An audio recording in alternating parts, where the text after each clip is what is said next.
آگے مسئلہ ہے استوا علی العرش کا۔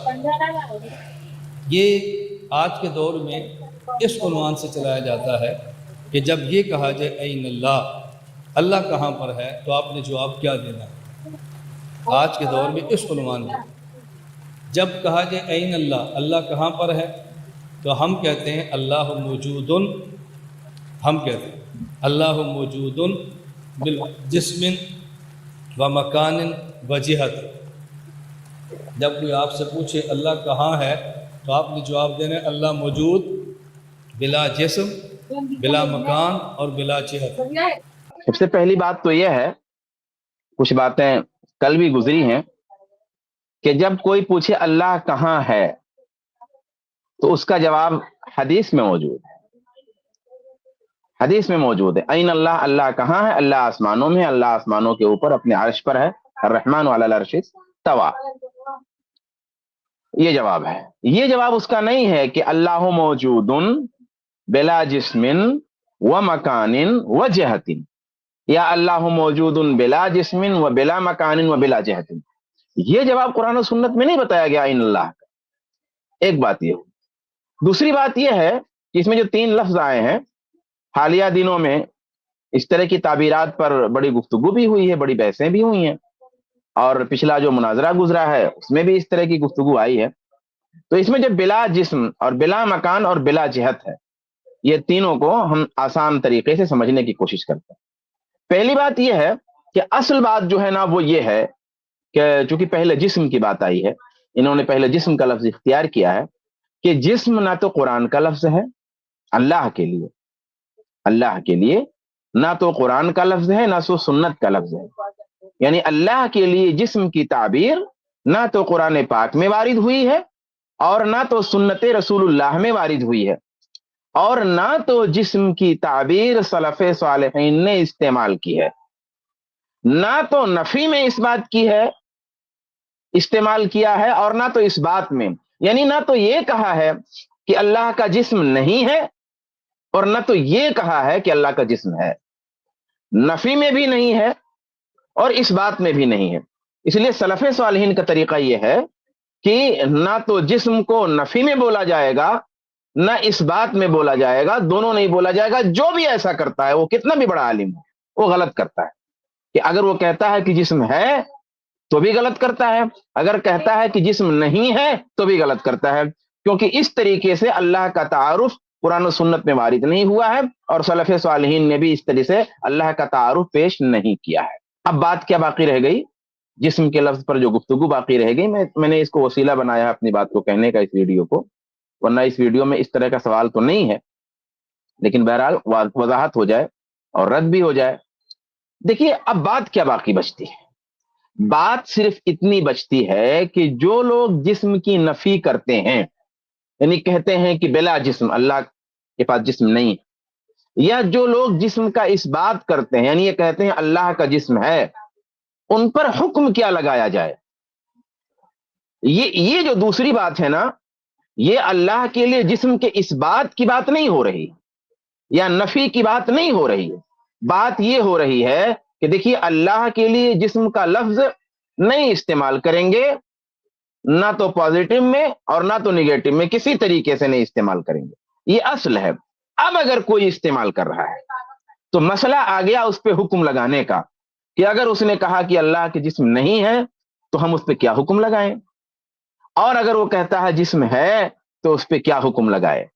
یہاں پر بات آتی ہے کہ لفظ کی مراد معلوم کی جائے، یعنی وہ جسم جب کہتا ہے نہیں ہے تو اس کی مراد کیا ہے، اور جب جسم کہتا ہے تو اس کی مراد کیا ہے، کیونکہ حکم لگانا ہے، وہ کفر ہے، وہ کافر ہے، وہ بدعتی ہے، وہ بدعت ہے، یہاں ہم کو فیصلہ کرنا ہے، تو اس لیے اس سے تفصیل پوچھی جائے گی۔ سلف نے، علماء نے جو یہ بات کہی ہے ان تعبیرات میں کہ اس سے تفصیل پوچھی جائے گی، اس کا مطلب یہ نہیں ہے کہ آپ استعمال کیجیے۔ بہت واضح ہونا چاہیے، کانسیپٹ بہت کلیئر ہونا چاہیے کہ جو یہ بات آئی ہے نا کہ تفصیل پوچھی جائے گی، اس کا یہ مطلب ہرگز نہیں ہے کہ استعمال کرنے کی اجازت ہے، یہ واضح رہنا چاہیے۔ اب یہاں پہ ایک چیز دیکھیں کہ ہر گروہ نے اس لفظ کا جو ہے الگ الگ معنی لیا ہے۔ مثال کے طور پہ کچھ لوگ کہتے ہیں، اور علامہ ابن تیمیہ نے یہ چیز واضح کی ہے، حیران رہ جائیے، جو ہے علامہ کے یہاں جہاں کوئی چیز نہیں ملتی ہے تو ڈھونڈیے اور علامہ ابن تیمیہ تک پہنچیے تو بات حل ہو جاتی ہے، پورا پس منظر واضح ہو جاتا ہے۔ تو کچھ لوگ یہ کہتے ہیں نا کہ جسم وہ چیز جو خود قائم ہو وہ جسم ہے، جیسے مثال کے طور پر ہوا ہے، دکھتی تو نہیں ہے لیکن وہ قائم ہے اپنی ذات میں، تو اسے جسم کہتے ہیں کچھ لوگ۔ روح کو بھی کچھ لوگ جسم کہتے ہیں اس تعریف کے لحاظ سے۔ کچھ کہتے ہیں کہ اگر کسی کی طرف اشارہ کیا جائے تو وہ بھی جسم ہے۔ اب جب اشارہ کو جو لوگ جسم کہتے ہیں وہ لوگ اللہ کے عرش پر ہونے کا انکار کرتے ہیں، کیونکہ اللہ عرش پہ ہے تو اشارہ بھی ہے، انگلی سے آسمان کی طرف اشارہ کیا جائے گا، اللہ ایک ہے، اللہ تبارک و تعالیٰ نے سن لیا، اشارہ کیا جائے گا۔ اب جو لوگ یہ کہتے ہیں جسم کی، جن کے ہاں یہ تعریف ہے کہ جس کی طرف اشارہ کیا جائے وہ بھی جسم ہے، تو ظاہر سی بات ہے وہ لوگ اللہ کے عرش پر ہونے کا انکار کرتے ہیں۔ کچھ کہتے ہیں جو چیز دیکھی جا سکے وہ جسم ہے، جسے دیکھا جا سکے، جس کا دیکھنا ممکن ہو وہ جسم ہے۔ اب دنیا میں تو اللہ تبارک و تعالیٰ کو ہم نہیں دیکھ سکتے، لیکن آخرت کے بارے میں ہے کہ جنتیوں کو اللہ کا دیدار نصیب ہوگا اور یہ سب سے بڑی نعمت ہوگی۔ تو اب جو لوگ یہ کہتے ہیں کہ جو جسے دیکھا جا سکے وہ جسم ہے، تو پھر انہوں نے قیامت کے دن اللہ کے دیکھے جانے سے انکار کیا، یعنی اللہ کو نہیں دیکھا جا سکے گا، اس روایت کا وہ انکار کر دیتے ہیں۔ کچھ کے نزدیک جسم وہ ہے جو چھوٹے چھوٹے اجزاء سے بنا ہو، ٹکڑوں ٹکڑوں سے بنا ہو، تو اب اس معنی میں کچھ لوگ جسم لیتے ہیں۔ الغرض ہر شخص اپنی مرضی کا مطلب لے کے کہتا ہے کہ اللہ جسم نہیں ہے یا ہے، جو بھی کہے، تو مسئلہ پیدا ہوتا ہے کہ آخر وہ کس معنی میں جسم کی نفی کر رہا ہے۔ اس الجھن کو ختم کرنے کے لیے علامہ ابن تیمیہ نے کہا کہ اچھا بتاؤ تم جسم سے کیا مراد لیتے ہیں یہاں پہ، کیونکہ جسم کی تعریف لوگوں کے الگ الگ ہے، الگ الگ جسم کا کانسیپٹ ہے۔ تو اب کوئی اگر اللہ کے لیے جسم کہتا ہے یا نہیں کہتا ہے، اگر مثلا انکار کرتا ہے کہ اللہ کا جسم نہیں ہے، تو اب اس سے پوچھا جائے گا کہ بھائی تم جسم سے کیا معنی مراد لیتے ہو؟ کیا جسم نہیں ہے سے یہ کہنا چاہتے ہو کہ بدن نہیں رکھتا ہے وہ جیسے مخلوق کا ہے، یا جسم نہیں ہے سے یہ کہنا چاہتے ہو کہ وہ ٹکڑے میں بٹا ہوا ہے یا اس کے حصے الگ ہو سکتے ہیں؟ تو ابن تیمیہ کہتے ہیں کہ اللہ تعالیٰ ان سب باتوں سے پاک، اور جو شخص یہ عقیدہ رکھے اس طرح کا ٹکڑوں میں بٹا ہوا ہے، اس سے ہو سکتے ہیں وہ جوڑا ہوا ہے مختلف چیزوں سے، تو پھر وہ گمراہی میں ہے۔ بلکہ وہ یہ بھی کہتے ہیں کہ ایسا عقیدہ رکھنے والا تو جو اولاد ثابت کرتے ہیں اللہ کے لیے اس سے بھی گمراہ ہے یا اس سے بھی زیادہ برا ہے۔ لیکن اگر کوئی یہ کہے چونکہ اللہ موجود ہے، دعا میں ہم اس کی طرف ہاتھ اٹھاتے ہیں، وہ عرش کے اوپر ہے، قیامت میں مومنین اس کو دیکھیں گے، تو اللہ کے پاس جسم ہے۔ کیوں؟ اس لیے کہ بھائی اشارہ جس کی طرف کیا جائے کہا وہ جسم ہے، اور اللہ عرش پہ ہے۔ جو قائم بذات ہی ہو، اللہ قائم بذات ہے، موجود ہے، تو جسم ہے، عرش کے اوپر ہے، جسم ہے۔ دعا میں ہم اس کی طرف ہاتھ اٹھاتے ہیں، جسم ہے۔ قیامت میں اس کو دیکھیں گے مومن اللہ کو، تو جسم ہے۔ کیونکہ کچھ لوگ مانتے ہیں، کچھ لوگ کہتے ہیں کہ بھائی جو چیز دیکھی جائے وہ جسم ہے، تو وہ نفی کرتے ہیں جسم کی۔ جو چیز دیکھی جائے وہ جسم ہے تو وہ نفی کرتے ہیں کس کی؟ جسم کی۔ کس معنی میں؟ کہ بھائی نہیں اللہ کو دیکھا جا سکے گا، اس معنی میں وہ نفی کرتے ہیں۔ تو اب کوئی یہ کہتا ہے کہ بھائی دیکھیے اللہ موجود ہے، قیامت میں مومنین اس کو دیکھیں گے، وہ عرش کے اوپر ہے، یہ سب اللہ کے جسم ہونے کی دلیل ہے۔ تو علامہ ابن تیمیہ کہتے ہیں کہ تمہاری بنائی ہوئی تعریف، قرآن و حدیث اس تعریف کو نہیں مانتے، البتہ جو معنی تم بیان کرتے ہو وہ درست ہے۔ کیا معنی درست ہے؟ اللہ موجود ہے، یہ معنی درست ہے۔ دعا میں اس کی طرف ہم ہاتھ اٹھاتے ہیں، اشارہ کرتے ہیں، یہ معنی درست ہے۔ وہ عرش کے اوپر ہے، یہ معنی درست ہے۔ قیامت میں مومنین اللہ کو دیکھیں گے، یہ معنی درست ہے، مطلب آخرت میں، یہ سارے معنی درست ہیں۔ تو معنی جو تم بیان کر رہے ہو وہ درست ہے، لیکن اس کے لیے جو تعبیر اختیار کر رہے ہو جسم کی، وہ غلط۔ جسم کی جو تعبیر اختیار کر رہے ہو وہ غلط ہے۔ یہیں پہ یہ بھی معلوم ہوا نا کہ کوئی اگر جسم کی نفی کرتا ہے تو اس کا کیا کیا معنی ہو سکتا ہے نہیں کہنے کا۔ اچھا یہاں پہ ایک بات اور میں واضح کر دوں من باب الفائدہ، اور پھر بات دوسرے ٹکڑے پہ لے کے چلتے ہیں، کہ کچھ لوگوں کو شیخ صالح عثیمین کی عبارتوں کو سمجھنے میں غلطی لگی، یعنی وہ ٹھیک طریقے سے پورا تناظر سمجھ نہیں سکے، اور ان کو لگا کہ یہاں پہ شیخ نے تو اللہ کے لیے جسم مانا ہے، تو گویا ہم کہہ سکتے ہیں کہ اللہ کے لیے جسم ہے، تو یہ غلط ہے۔ بلکہ کچھ لوگوں نے شیخ صالح عثیمین پہ الزام بھی لگایا، کچھ لوگوں نے علامہ ابن تیمیہ پر بھی الزام لگایا، حالانکہ علامہ ابن تیمیہ نے بھی جو بات کہی وہ رد میں کہی ہے۔ تو شیخ صالح عثیمین پر بھی کچھ لوگوں نے الزام لگایا، اور کچھ لوگوں نے عقیدت میں، محبت میں، یعنی ان کے موقف کو صحیح سمجھتے ہوئے کہ یہی ان کا موقف ہے کہ اللہ کے پاس جسم ہے، اور پھر جسم کی تعبیر اختیار کی، اللہ کے لیے جسم ثابت کیا اور اس تعبیر کو اختیار کیا، حالانکہ یہ منہج سلف کے معارض ہے۔ اللہ کے لیے جسم کی تعبیر اختیار کرنا سلفی منہج نہیں ہے۔ رہا یہ بات کی تفصیل پوچھی جائے گی، تفصیل ان لوگوں سے پوچھی جائے گی جو غلط کرتے ہیں بھائی، تو غلط نہ کیجئے نا، جسم کی تعبیر اللہ کے لیے استعمال نہ کیجئے۔ دراصل مسئلہ کیا ہے؟ مسئلہ ہوا رؤیت باری تعالیٰ کا، کہ کچھ لوگ ایسے ہیں کہ آخرت میں، جیسا کہ میں نے ابھی ذکر کیا، کہ آخرت میں اللہ تبارک و تعالیٰ کی دیدار کا انکار کرتے ہیں اور اس کی دلیلیں دیتے ہیں۔ تو شیخ صالح عثیمین نے ان پر رد کیا۔ رؤیت باری کے منکرین کیا کہتے ہیں کہ اگر اللہ دکھائی دے گا آخرت میں، اور اللہ کو دیکھنا اگر ممکن ہے، تو اس سے یہ لازم آتا ہے کہ اللہ جسم رکھتا ہے۔ اگر رؤیت باری کے منکرین کیا کہتے ہیں؟ جو یہ اس بات کا انکار کرتے ہیں کہ اللہ کو دیکھا جا سکے گا، حالانکہ حدیث سے ثابت ہے اور قرآن میں بھی یہ بات ہے کہ اللہ کو مومنین دیکھیں گے اور یہ بہت بڑی نعمت ہوگی، لیکن جو اس کا انکار کرتے ہیں وہ کہتے ہیں کہ اگر اللہ کو دیکھنا ممکن ہوگا اور لوگ اللہ کو دیکھیں گے جیسا کہ آپ کہتے ہیں، تو اس کا مطلب یہ ہوا یا اس سے لازم یہ آیا کہ اللہ کے پاس جسم ہے، اور حالانکہ اللہ کے لیے جسم ماننا یہ محال ہے۔ کیوں محال ہے؟ کیوں غلط ہے؟ کیوں ناممکن ہے؟ کیونکہ جب جسم مانیں گے تو اس سے تشبیہ لازم آئے گی، تمثیل لازم آئے گی۔ تو رؤیت باری کے جو منکرین ہیں ان کی دلیل یہ ہے کہ دیکھنے سے جسم لازم آئے گا، اور جسم ماننا غلط ہے، کیونکہ جسم سے تشبیہ اور تمثیل لازم آتی ہے، اور تشبیہ و تمثیل اللہ کے لیے حرام ہے، لیسا کمثلہ شیء۔ تو اس کے جواب میں، اس بات کے جواب میں شیخ صالح عثیمین کہتے ہیں فَلْيَكُنْ جِسْمًا، یہ ان کے الفاظ ہیں۔ اس کے جواب میں وہ کہتے ہیں کہ اگر رؤیت باری کو تسلیم کرنے سے جسم کا ہونا لازم آتا ہے تو لازم آئے، یعنی اگر جسم کا یہی معنی ہے کہ اللہ تبارک و تعالیٰ دکھائی دے گا اور یہ معنی ہے جسم کا، اور اللہ تبارک و تعالیٰ کو مومنین دیکھیں گے یہ معنی ہے جسم کا، تو لازم آئے، ٹھیک ہے، کوئی مسئلہ نہیں ہے ہمارے لیے۔ تو میں یہ کہہ رہا تھا، علامہ ابن عثیمین کہتے ہیں کہ اگر اللہ کے دیدار سے یہ بات لازم آ رہی ہے جسم، تو لازم آئے، کوئی مسئلہ نہیں ہے۔ ہم یقین سے کہہ سکتے ہیں کہ مخلوق کے جسموں کی طرح نہیں ہوگا، لیسا کمثلہ شیء وہو السمیع البصیر، کہ اگر تم کہتے ہو کہ جسم لازم آئے گا، نو پرابلم، لازم آئے، لازم آئے۔ اگر لازم بھی آتا ہے تو پھر اس میں بھی کوئی تشبیہ نہیں، کوئی تمثیل نہیں۔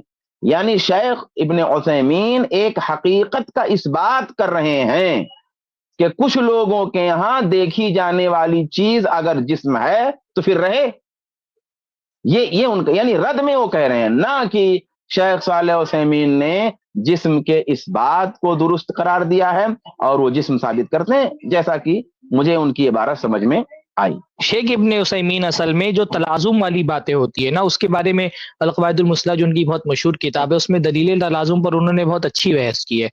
تو اس میں انہوں نے یہی بات کہی ہے کہ یہ جو عام طور پہ اہل بدعت یہ کہتے ہیں نا کہ ایسا کرنے سے یہ لازم آ جائے گا، تو بھائی ہم اگر واقعتاً وہ چیز لازم آ رہی ہے تو ہم تسلیم کریں گے آپ کی دلیل کو، لیکن جو لوگ یہ کہتے ہیں کہ اگر آپ نے اللہ رب العالمین کے لیے یہ مان لیا کہ اللہ تعالیٰ کا ایک وجود ہے، اللہ تعالیٰ کے صفات مان لی، تو اس سے مشابہت اللہ تعالیٰ کی لازم آئے گی، تو ہم ایسی دلیلوں کے بارے میں یہی کہتے ہیں کہ آپ جو تلازم کی بات کر رہے ہیں وہ تلازم ثابت ہی نہیں ہے۔ آپ جس کو تلازم کہہ رہے ہیں کہ اس ایسا کرنے سے یہ لازم آ جائے گا، آپ کا یہ دعویٰ ہی غلط ہے۔ جیسے اہل بدعت کہتے ہیں کہ بھائی اگر اللہ تعالیٰ کے لیے آپ نے آنکھیں تسلیم کر لی، اللہ تعالیٰ کے لیے ہاتھ تسلیم کر لیا، اللہ تعالیٰ کے لیے چہرہ تسلیم کر لیا، اللہ تعالیٰ کے لیے آپ نے قدم تسلیم کر لیے، تو اس سے اللہ تعالیٰ کا مخلوق کے مشابہ ہونا لازم آئے گا، اور کیونکہ اللہ تعالیٰ مخلوق کے مشابہ نہیں ہے، لہٰذا اللہ تعالیٰ کا ہاتھ یا اللہ تعالیٰ کا چہرہ یا اللہ تعالیٰ کا پیر نہیں ہے۔ تو ہم کہتے ہیں کہ آپ نے اللہ تعالیٰ کے صفات کو رد کرنے کے لیے جو تلازم والی دلیل دی ہے، یہ دلیل ہی بے دلیل ہے، یعنی اس دعوے کی کوئی دلیل نہیں ہے کہ اللہ تعالیٰ کے لیے ان صفات کو تسلیم کرنے سے اللہ رب العالمین کی مخلوق سے مشابہت لازم آتی ہے۔ تو کیونکہ آپ نے تلازم کی جو دلیل دی ہے وہی بے دلیل ہے، تو لہٰذا اس کی بنیاد پر اللہ تعالیٰ کے صفات کا انکار نہیں کیا جا سکتا ہے۔ یہی معاملہ جسم والے معاملے میں بھی ہے کہ آپ جو یہ کہتے ہیں کہ اس سے اللہ تعالیٰ کا جسم لازم آئے گا، تو جسم کے بارے میں جیسا کہ شعبان بھائی نے بھی بتایا کہ جسم کیونکہ ایک مجمل لفظ ہے اور اس سے بولنے والا الگ الگ معنی مراد لیتا ہے، تو جسم کے بارے میں ہمیشہ ہم خاموشی اختیار کریں گے، نہ ہم یہ کہیں گے کہ اللہ تعالیٰ جسم ہے، نہ ہم یہ کہیں گے کہ اللہ تعالیٰ جسم نہیں ہے۔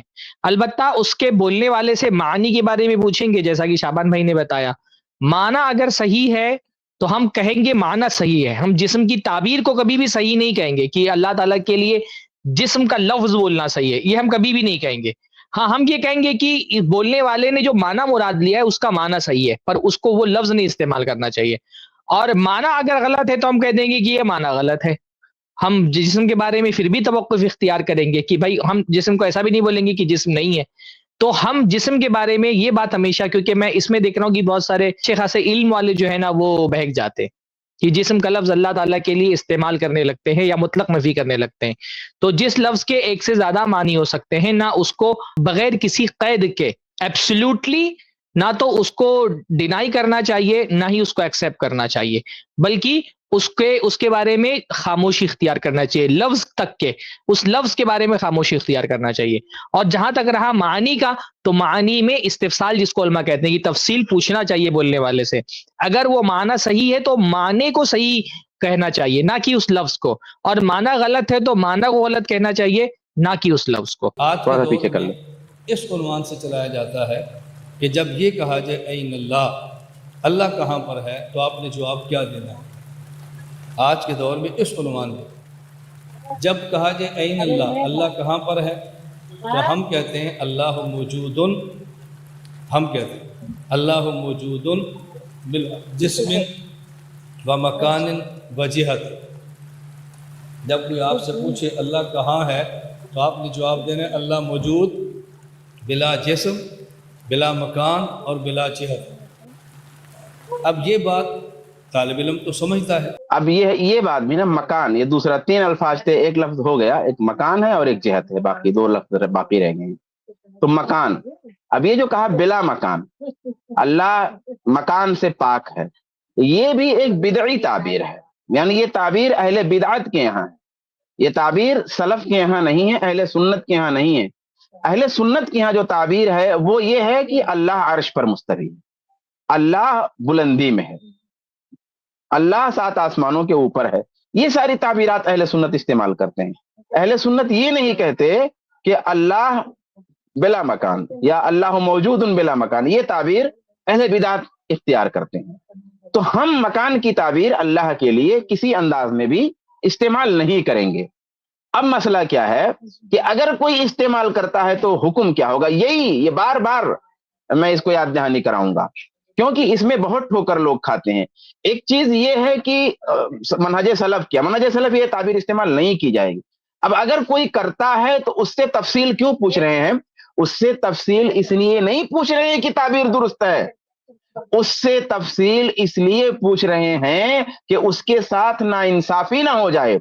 ہو سکتا ہے لفظ استعمال کرنے میں وہ غلطی تو کر رہا ہے لیکن اس کا مقصد صحیح ہے، تو مقصد صحیح ہے اس کے اعتبار سے حکم لگے گا، مقصد غلط ہے اس کے اعتبار سے حکم لگے گا، لیکن تعبیر کے بارے میں پھر بھی کلام موجود رہے گا کہ تعبیر غلط ہے اور تعبیر بدعی ہے، سلف کے منہج کے موافق نہیں ہے۔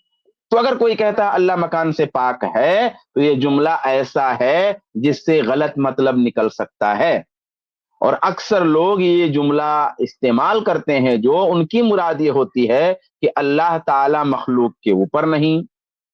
ابھی تو بہت سارے لوگ ماننے لگے ہیں لیکن اب بھی یہ مانتے ہیں اللہ مخلوق کے اوپر نہیں، اللہ عرش پر مستوی نہیں، یہ باطل عقیدہ ہے۔ اللہ تعالیٰ کے علو یعنی بلند ہونے اور فوقیت یعنی اوپر ہونے کا یہ انکار کرنا ہے اور یہ باطل عقیدہ ہے۔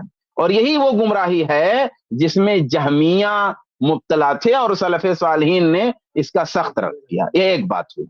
دوسری بات یہ ہے کہ اگرچہ عام طور پہ یہ جملہ غلط معنی میں بولا جاتا ہے، لیکن میں نے کہا کہ کسی پر حکم لگانے کے لیے یہ بات درست ہوگی کہ ایسے شخص سے پوچھا جائے کہ تم بلا مکان اگر کہتے ہو یا مکان کہتے ہو تو تمہاری کیا مراد ہے.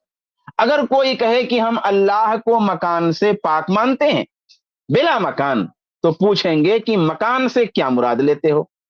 اگر وہ کہے کہ میری مراد یہ ہے اللہ کو کوئی مخلوق گھیر نہیں سکتی، جب ہم بلا مکان کہتے ہیں تو چونکہ جیسے مکان ہے نا، میں ایک کمرے میں بیٹھا ہوا ہوں، ایک مکان ہے، ایک جگہ ہے، تو یہ کمرہ میرے چاروں طرف ہے. میں کہتا ہوں میں ایک گھر میں ہوں تو یہ گھر میرے چاروں طرف ہے. میں کہتا ہوں پیڑ کے نیچے ہوں تو پیڑ میرے چاروں طرف ہے. میں کہتا ہوں کھلے میدان میں ہوں تو کھلے میدان کا وہ احاطہ، وہ چاروں طرف کی چیزیں، وہ ہوا، اس کے اندر میں ہوں. یعنی جب بھی کوئی انسان کہتا ہے کہ میں کسی جگہ میں ہوں تو اس کا مطلب یہ ہوتا ہے کہ جگہ اور اس کے ارد گرد نے اس کو گھیرا ہوا ہے، اس کے احاطے میں وہ ہے.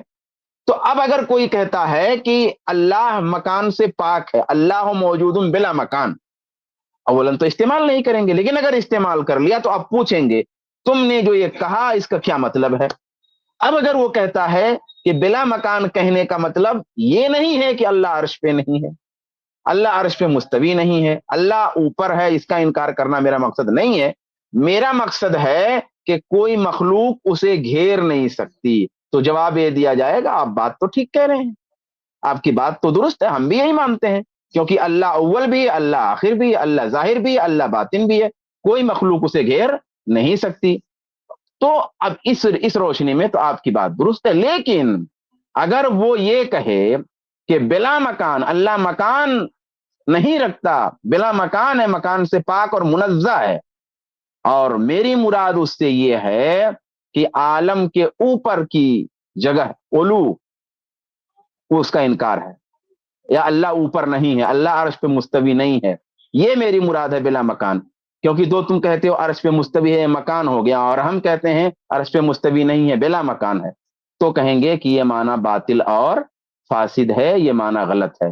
تو یہاں پر یہ دوسرے لفظ کی وضاحت ہو گئی. یہاں پر بھی اگر مشائخ کچھ ایڈ کرنا چاہیں تو ٹھیک ہے، ورنہ آگے چلتے ہیں. جی سمجھتا ہے اللہ تعالیٰ کی موجود بلا جسم کا معنی کیا ہے، بلا مکان کا معنی کیا ہے، بلا جہت کا معنی کیا ہے. عام بندہ ان اصطلاحات کو نہیں سمجھتا، پھر ہم عوام کو سمجھاتے ہیں. جب کوئی بندہ آپ سے پوچھے اللہ کہاں پر ہے تو آپ نے کہنا ہے ہر جگہ ہے. لا حول ولا قوت الا باللہ. پہلی بات تو آپ نے اتنی فلسفیانہ تعبیرات استعمال کیوں کی ہیں؟ یہ تو آپ کی غلطی ہے نا، کہ قرآن و سنت میں جو چیزیں ثابت شدہ ہیں، جو نصوص میں وارد ہیں، جو صاف ستھری ہیں، جو بہت واضح ہیں، جو فطرت کی پکار ہیں، ان کو آپ نے چھوڑ کر کے علم کلام کی تعبیرات کو اختیار کیا، فلسفہ کی تعبیرات کو اختیار کیا. اب یہ کہتے ہیں کہ چونکہ لوگ سمجھ نہیں پائیں گے تو ہم کہہ رہے ہیں اللہ فی کل مکان، اللہ ہر جگہ میں ہے. تو یہ ایک باطل پر دوسرا باطل، یعنی ایک اولاً آپ نے باطل کیا اور باطل کہا اور باطل نظریہ رکھا، اب اس کو لوگ سمجھ نہیں پا رہے ہیں آپ کے لحاظ سے، تو آپ نے دوسرا باطل لا کے ڈال دیا کہ اللہ فی کل مکان، تو غلط ہے. بہرحال یہ تیسرا لفظ جو انہوں نے استعمال کیا جہت کا، جہت مطلب سمت. اللہ موجود کہا بلا جسم و بلا مکان و بلا جہتن، کہ کسی سمت اللہ نہیں ہے، کسی بھی طرف اللہ نہیں. اہل سنت کا عقیدہ یہ ہے کہ اللہ تعالیٰ اپنی تمام مخلوقات سے بلند ہے، تمام مخلوقات کے اوپر ہے، تمام مخلوقات سے بائن ہے، جدا ہے. شیخ الاسلام ابن تیمیہ رحمۃ اللہ علیہ نے اپنی متعدد کتابوں میں اس بات کو واضح کیا ہے کہ جہت کا لفظ بھی ایک مبہم لفظ ہے، ایک مجمل لفظ ہے، ایک ایسا لفظ ہے جس میں حق کا بھی احتمال ہے اور جس میں باطل کا بھی احتمال ہے. علامہ ابن تیمیہ فرماتے ہیں کہ لفظ جہت کسی موجود چیز کے لیے بولا جاتا ہے. ایک معنی بیان کر رہے ہیں کہ جو چیز موجود ہو اس کے لیے لفظ جہت بولا جاتا ہے، ایک معنی. جیسے آسمان مثال کے طور پہ اب موجود ہے اس لیے اس کے لیے بولا جاتا ہے، ایک معنی یہ ہوتا ہے. اور جہت کا ایک معنی یہ ہوتا ہے کہ جو چیز موجود نہ ہو اس کے لیے بولا جاتا ہے، یعنی عدمی چیز کے لیے، ایسی چیز جو موجود نہ ہو، جیسے عالم کے اوپر کا حصہ، آسمانوں کے اوپر جو ہے یہ وہاں پہ کوئی چیز نہیں ہے، یعنی اللہ کے علاوہ اللہ ہے، اللہ عرش کے اوپر ہے، ہاں، تو اب وہاں جو ہے اس کی کچھ خبر نہیں ہم کو، وہاں کوئی مخلوق ہے اس کی کوئی خبر نہیں ہے، کوئی چیز نہیں، وہ آدمی ہے، اس کے لیے بھی بولا جاتا ہے آسمانوں کے اوپر، اور اس کے لیے بھی بولا جاتا ہے کہ کوئی چیز موجود، دونوں کے لیے بولا جاتا ہے۔ اب اگر جہت سے یہ مراد ہو کہ کوئی چیز موجود نہیں ہے تو کہا جائے گا کہ ہر جسم کسی نہ کسی طرف ہے، اور اگر جہت سے یہ مراد ہو کہ کوئی چیز موجود چیز کے لیے تو یہ کہنا ممکن نہیں، اس کا مطلب ہوگا کہ ہر جسم دوسرے جسم کے اندر ہے۔ لہذا جو شخص یہ کہے کہ اللہ کسی جہت میں ہے اور اس کی مراد کوئی چیز ہو، اس سے مراد ہو کوئی چیز لے رہا ہو، تو یہ بات غلط ہے۔ یعنی کہے کہ اللہ کسی طرف ہے اور وہاں کوئی چیز بھی مراد لے، یعنی جہت کوئی چیز ہے، جہت کو کوئی چیز مان رہا ہے، جہت کوئی شے ہے، اور کہے اللہ فلاں جہت میں ہے، تو اس کی بات غلط ہوگی، کیونکہ اللہ کے سوا ہر چیز مخلوق ہے، اللہ کے سوا ہر چیز مخلوق ہے۔ اب اگر کہتے ہیں اللہ فلاں جہت میں ہے اور وہاں کوئی چیز ہے تو اللہ کا اس کے اندر ہونا لازم آیا، اللہ کا اس کے اندر ہونا لازم آیا۔ تو جہت سے اگر کچھ وجود مراد لیتے ہیں آپ اور پھر کہتے ہیں کہ جہت میں ہے تو اس کا مطلب ہوا اللہ کسی چیز کے اندر ہے، اور یہ بات غلط ہوگی۔ اور اگر جہت سے مراد یہ ہے کہ عالم کے اوپر، عالم کے اوپر، اور کہا جائے اللہ عالم سے اوپر ہے، آسمانوں سے اوپر ہے، تو پھر یہ بات درست ہے، کیونکہ عالم کے اوپر، آسمانوں کے اوپر اللہ کے سوا کوئی چیز نہیں ہے، اللہ کے سوا کوئی چیز نہیں ہے۔ تو اگر جہت کا معنی، تو اب اگر ہمارے لیے، اب اگر کوئی انکار یہ کرتا ہے کہ البلا جہتن، کسی جہت میں نہیں ہے، اگر یہ معنی ہے کہ اللہ آسمانوں کے اوپر نہیں ہے، اور جو مانتے ہیں اوپر ہے وہ گویا جہت مانتے ہیں، تو یہ معنی وہ غلط کر رہا ہے، یہ معنی وہ غلط کر رہا ہے، وہ وہاں جہت کا اگر انکار کر رہا ہے تو جہت کا دو معنی ہوا، ایک معنی ہوا کہ کوئی وجود ہے، وہ کوئی چیز ہے، تو جب ہم نے کہا کہ یہ جہت یہ جہت یہ جہت اور یہ وجود ہے کوئی، تو ہم نے جب کہا اللہ فلاں جہت میں ہے تو گویا اللہ کسی چیز کے اندر ہو گیا، احاطے میں آ گیا، پھر یہ غلط ہو جائے۔ لیکن اگر جہت کا مطلب یہ ہے آسمانوں کے اوپر، تو پھر جہت کا معنی یہاں پہ درست ہوگا، اس طریقے سے لفظ جہت، لیکن تینوں الفاظ استعمال نہیں کرنا چاہیے، تینوں تعبیرات استعمال نہیں کرنا چاہیے، نہ تو کہنا چاہیے بلا مقام، نہ تو کہنا چاہیے بلا جسم، اور نہ تو کہنا چاہیے بلا جہت، بلکہ اللہ تبارک و تعالیٰ نے اور رسول اللہ صلی اللہ علیہ وسلم نے اللہ کے لیے علو کی تعبیر استعمال کی، اللہ بلند ہے، اللہ آسمانوں کے اوپر ہے، اللہ عرش پر مستوی ہے، تو یہ ساری تعبیرات استعمال کی ہیں، تو یہ تعبیرات استعمال کریں گے۔ تو میرے خیال سے بات مکمل ہوگی، لیکن پھر بھی ویڈیو آگے چلا دیں، اگر کوئی نقطہ ہوگا تو اشارہ کر دیں گے، ورنہ بات ختم ہے۔ جی چلائیں۔ عین اللہ کے جواب میں یہ کہنا کہ اللہ ہر جگہ ہے، یہ اصلی جواب نہیں ہے۔ اصلی جواب کیا ہے؟ اللہ موجود بلا مکان، بلا جسم، بلا مکان اور بلا جہت۔ لیکن جو بندہ یہ بات نہ کہہ سکے، اس کو سمجھا نہ سکے، اس کو کیا کہیں؟ وہ کہہ دے اللہ تعالیٰ موجود ہر جگہ پر ہے، اللہ ہر جگہ موجود ہے، یہ ہمارا دونوں غلط ہے، یہ بات دونوں غلط ہے، دونوں غلط ہے، اصل جواب بھی غلط ہے اور اصل جواب کی تشریح بھی غلط ہے، علمی عبارت بھی غلط ہے اور عوامی عبارت بھی غلط ہے، اور دوسری بات تو اور غلط در غلط ہے۔ جی آگے چلیں۔ تو بعض حضرات نے ہمارے خلاف بعض کتابیں پیش کر دینی ہے کہ اکابر کا موقف ہے کہ یہ نہیں کہنا چاہیے، تو دیکھو یہ کہہ رہے اکابر سے ہٹ گیا ہے۔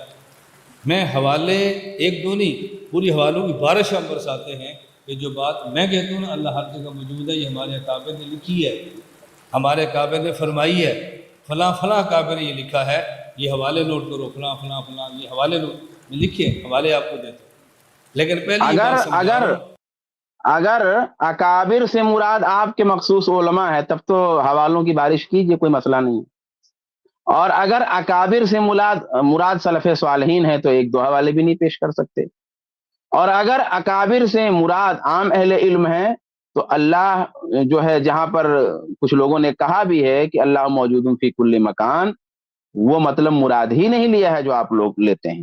یعنی اس کا مطلب انہوں نے یہ لیا ہے کہ ہر چیز اللہ کی حفاظت میں ہے، حراست میں ہے، قدرت میں ہے، علم میں ہے، نگرانی میں ہے، اس کے دیکھنے میں ہے، یہ مطلب لیا ہے. وہ آپ کا مطلب بھی مراد نہیں لیا ہے.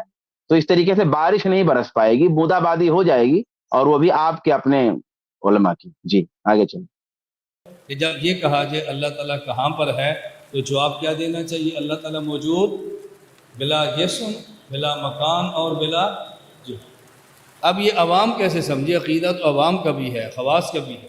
عوام کو کیسے عقیدہ سمجھائیں کہ وہ کیا کہ ہم ان کو سمجھاتے ہیں. جب کوئی پوچھے اللہ کہاں پر ہے تو آپ نے کہنا ہے اللہ ہر جگہ موجود ہے. یہ عقیدہ. آگے خلاص بات ہو چکی ہے، بات مکمل ہو گئی. کل کی ویڈیو میں بھی اس کی تشریح آ چکی ہے، اور آج 3 الفاظ کی وضاحت آ چکی ہے. تو بات کافی ہوگی. اللہ تعالیٰ ہم تمام لوگوں کی مسائل بہت کو ڈیٹیل قبول میں آپ نے فرمائے. جواب دیا، بہت واضح طور پہ سمجھایا. امید کرتا ہوں کہ یہ ویڈیو سے جو لوگ اس موضوع پر کنفیوز رہتے ہوں گے ان کے لیے بات کلیئر ہوئی ہوگی انشاءاللہ. اس کلپ کی فل ویڈیو دیکھنے کے لیے ہمارے چینل پر ضرور آئیں. آئی پلس ٹی وی نے ایک نیا یوٹیوب چینل شروع کیا ہے جس کا نام ہے آئی پلس ٹی وی اختلاف کا حل. اس چینل پر صرف اختلافی مسائل پر ویڈیوز آئے گی، لیکن دلائل کے ساتھ اور بھائی چارگی کے ساتھ. آپ کو میں دعوت دیتا ہوں کہ آپ بھی ہمارے اس چینل کو سبسکرائب کریں، ہماری ویڈیوز کو شیئر کریں اور نوٹیفیکیشن آئیکن کو آل سلیکٹ کریں تاکہ آپ کو ہماری ویڈیوز کا نوٹیفیکیشن مل سکے. جزاک اللہ خیر، والسلام علیکم ورحمۃ اللہ.